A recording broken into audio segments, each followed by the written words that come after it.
Bonjour et bienvenue dans cette vidéo où je vais vous présenter une petite librairie que j'ai développée qui va nous permettre de mettre en place un serveur WebSocket. Comme je l'ai noté, c'est une librairie qui va décorer en fait la librairie existante WebSocket qui est sur GitHub. Donc vous pourrez retrouver le lien ici si vous voulez utiliser celle-là.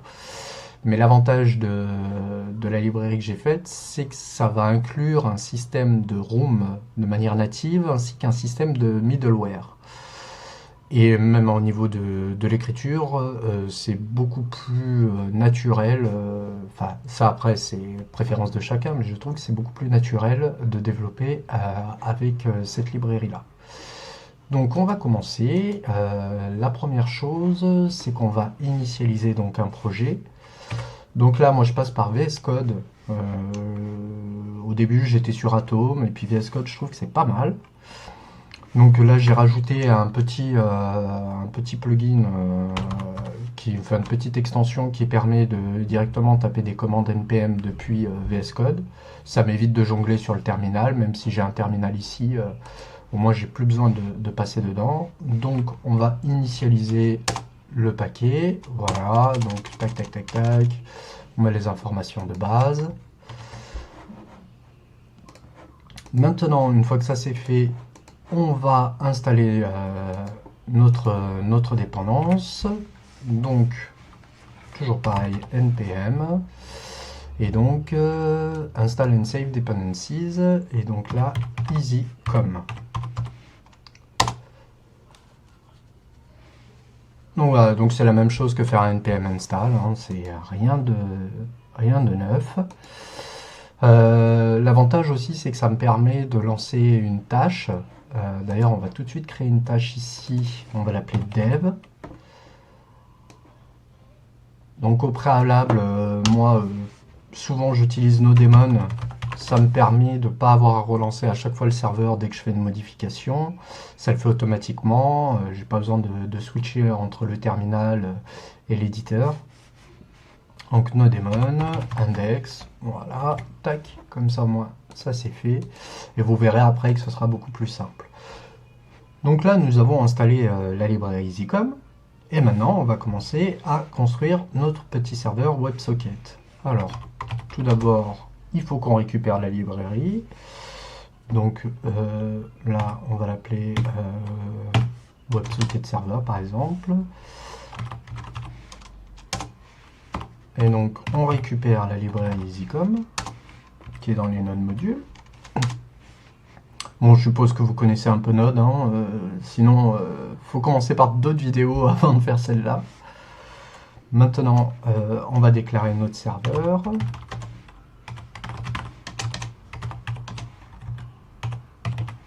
Et donc là, on va passer en paramètre un objet qui a deux propriétés. Alors on peut en passer plus, mais là pour le moment, on va se focaliser vraiment sur les propriétés basiques qui sont l'hôte et le port, qui sont indispensables parce que sinon le serveur ne sait pas comment il doit écouter. Donc si déjà j'écris mal, ça va pas passer. Donc là, on va rester sur du local. Et le port, je vais mettre 80-80. Voilà. Donc ça c'est fait. Maintenant, il va falloir qu'on écoute différents événements pour pouvoir manipuler les données, les renvoyer, enfin faire ce que fait un WebSocket normal. Donc le premier événement qu'on va écouter, c'est l'événement status.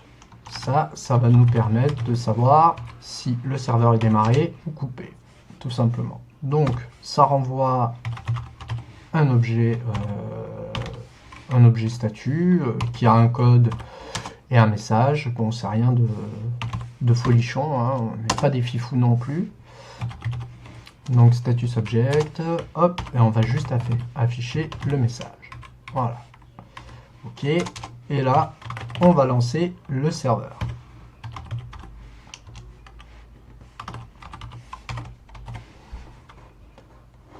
Donc, pour lancer le serveur, donc, comme je vous disais, je vais passer directement par mon éditeur. Et donc, tac, tac, tac, tac, tac, on va faire npm. Donc, je l'ai installé ce matin, alors je suis pas encore super à l'aise avec, mais npm run script, voilà, on va dire exactement. Et là, voilà, ça c'est tout l'avantage, c'est que ici, j'ai ma sortie de terminal. Donc ça me permet de tout avoir sur une seule fenêtre et de ne pas avoir à switcher à chaque fois. Je trouve ça plutôt agréable. Donc on voit bien, le serveur is ready, c'est le message qui nous est renvoyé par le statut object. Ok, donc maintenant, on va écouter s'il y a une connexion qui rentre. C'est quand même le but principal d'un WebSocket. Hein. Donc pour cela, on utilise l'event connect. Et là, par contre, il nous renvoie donc l'objet socket qui se connecte. Donc, hop. Qu'est-ce que c'est UID? Bah, c'est l'ID unique de l'utilisateur qui est automatiquement généré lorsqu'il y a une connexion. Donc ça nous permettra de retrouver ou de cibler le socket si on en a besoin.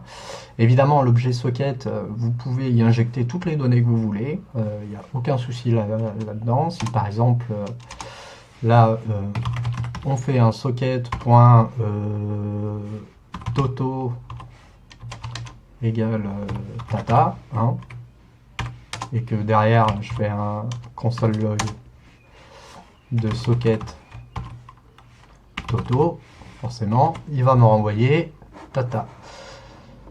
Donc pareil, là c'est une petite extension dans Chrome qui me permet en fait d'envoyer, donc ça c'était mes précédents tests, qui va me permettre d'envoyer des données au WebSocket sans avoir à développer un client pour vous montrer ça. Je suis en train de développer un client justement pour EasyCom de manière à ce que ça soit un peu plus simple. Donc c'est toujours dans la même logique, une décoration de l'objet WebSocket natif avec un système de reconnexion, de manière à ce qu'on ait quelque chose de simple, d'assez facilement modifiable selon vos besoins, mais qui nous donne déjà 2-3 fonctionnalités qu'on utilise assez fréquemment. Donc là, hop, je vais réduire la fenêtre, sinon on ne verra pas. Donc là, j'ai rentré mon adresse. Ok, je vais me connecter. Voilà, donc là, on voit bien le user ID qui est ici. Et on voit bien, donc comme je vous disais, on injecte les données comme on veut. Il n'y a aucun problème avec Tata. Ok, super. Donc ça, c'est la base. Maintenant, on va mettre un événement pour quand forcément le socket se déconnecte, donc disconnect. Donc c'est exactement pareil, hein. Ça renvoie le socket. Alors là j'utilise la syntaxe ES6, hein. Si ça perturbe des gens, hein, vous remplacez ça par fonction, hein, ça marche aussi, hein. C'est standard. Et donc on va afficher pareil lui est dit, je vais juste mettre là qui s'est déconnecté pour pouvoir faire la part des choses. Voilà. Donc automatiquement, vous voyez, hein, ça le redémarre, c'est quand même plutôt sympa. Ça permet d'éviter à chaque fois les switches. Donc je me connecte, ok, j'ai bien Tata, et je me déconnecte, ok, c'est bon, il le reconnaît bien. Donc maintenant, bah, le but, hein, ça va quand même être de... je vais virer ça parce que je veux pas avoir non plus... je veux pas que ça soit pollué. On va virer un peu la console. Donc voilà, là, ce qui nous intéresse maintenant, c'est de pouvoir communiquer. Donc, pour communiquer, si vous avez fait du Socket.io, c'est très proche. Donc là, par exemple, on va mettre un événement send message. Voilà, hop. Et là, on a d'autres paramètres qui rentrent en jeu. Donc toujours, il y aura le socket en premier paramètre. Ensuite, il va avoir les différentes données qu'on aura envoyées au serveur. Alors, il est recommandé généralement d'envoyer qu'une seule propriété. Donc, généralement, on envoie un objet. dans lequel on a différentes propriétés. Mais après, vous pouvez mettre autant d'arguments que vous voulez dans la méthode, hein. Il n'y a aucun problème là-dessus. Là, on va juste mettre, je vais mettre message pour que ça soit un peu plus clair. Et donc là, on va afficher le message qui a été envoyé. Alors, maintenant, c'est là où, suivant votre client WebSocket, il y aura des choses à faire. Alors, par défaut, on ne peut pas envoyer un JSON. On ne peut pas l'envoyer tel quel, ça passe pas. Dans ce cas-là, il faut qu'on le convertisse en chaîne de caractères, donc JSON, Stringify et tout ça. Donc, le serveur, lui, il accepte, enfin, il va détecter et il va reconnaître un tableau. Donc, le premier paramètre du tableau, ce sera le nom de la méthode qui est appelée. Donc là, send message. Et ensuite, tout le reste des paramètres sont les paramètres qui vont être envoyés en argument de la fonction, de la méthode.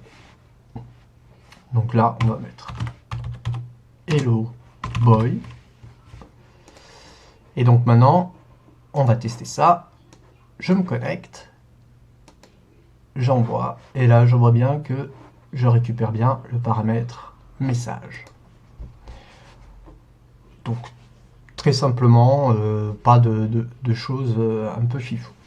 Alors là, je vais vous montrer très rapidement comment on renvoie une donnée du serveur au client.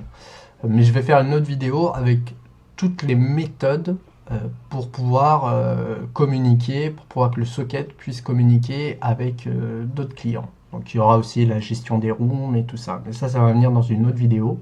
Là, je me concentre vraiment juste sur la base de chez base, comment mettre en place le serveur de manière très très basique. Donc on va se renvoyer une petite information. Et pour cela, on utilise la méthode invoke. Et là, je lui envoie, par exemple, la méthode, je veux appeler la méthode response sur le client. Et je vais lui envoyer le message, puis on va concaténer avec c'est le serveur. Ouais, alors forcément, si je fais ça, ça va pas marcher. Donc, on va mettre des doubles quotes.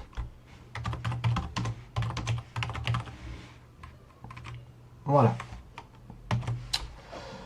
Donc, on relance le serveur. On se connecte. On envoie la donnée. Et voici la réponse. Donc là, comme vous pouvez voir, c'est à l'identique. Je reçois un tableau dans lequel, en premier paramètre, j'aurai tout le temps le nom de la méthode qui est appelée sur le client. Et après, à la suite, les datas renvoyées. Donc là, je vais vous faire un autre exemple avec plus de data.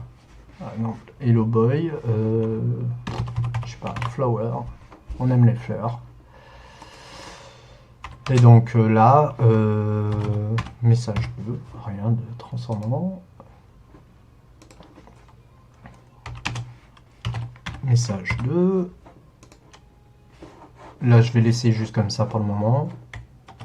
On redémarre. Je me connecte. J'envoie les données. Et voilà. Hello boy, flower. Donc on passe autant de paramètres que l'on veut, hein. Mais vous voyez que à chaque fois, en fait, ça agrandit le tableau, forcément. Mais de manière générale, il vaut mieux passer par un objet. Donc généralement, on fait comme ceci. Là, on va faire data 1 par exemple. Alors, je suis obligé de le mettre en chaîne de caractères, hein. Je simule en fait le fait que ça devienne une chaîne de caractères, tout ça. Et donc, data 2. Ah, là, ça va pas marcher. Là, ça va marcher. Voilà. Et donc là, maintenant, je peux virer le deuxième argument. Je reviens. Là, on va pouvoir afficher ce qui nous est envoyé. Et donc, là, on va mettre data 1. On redémarre, on se connecte, on envoie les données, et voilà. Donc vous voyez, là par contre, à partir d'ici, c'est bien un objet. Donc vous pouvez y injecter des fonctions, enfin ce que vous voulez. C'est un objet JavaScript standard. Et donc voilà, vous pouvez manipuler les données un peu comme vous voulez, puis les renvoyer. Mais là, je vais vous faire une autre vidéo sur toutes les méthodes pour pouvoir communiquer. Donc notamment invoke, comment envoyer à une room, comment envoyer à un socket particulier, et comment envoyer un message à tous les clients connectés, même s'ils sont dans des rooms différentes, pour pouvoir dispatcher des événements. Voilà, je vous remercie.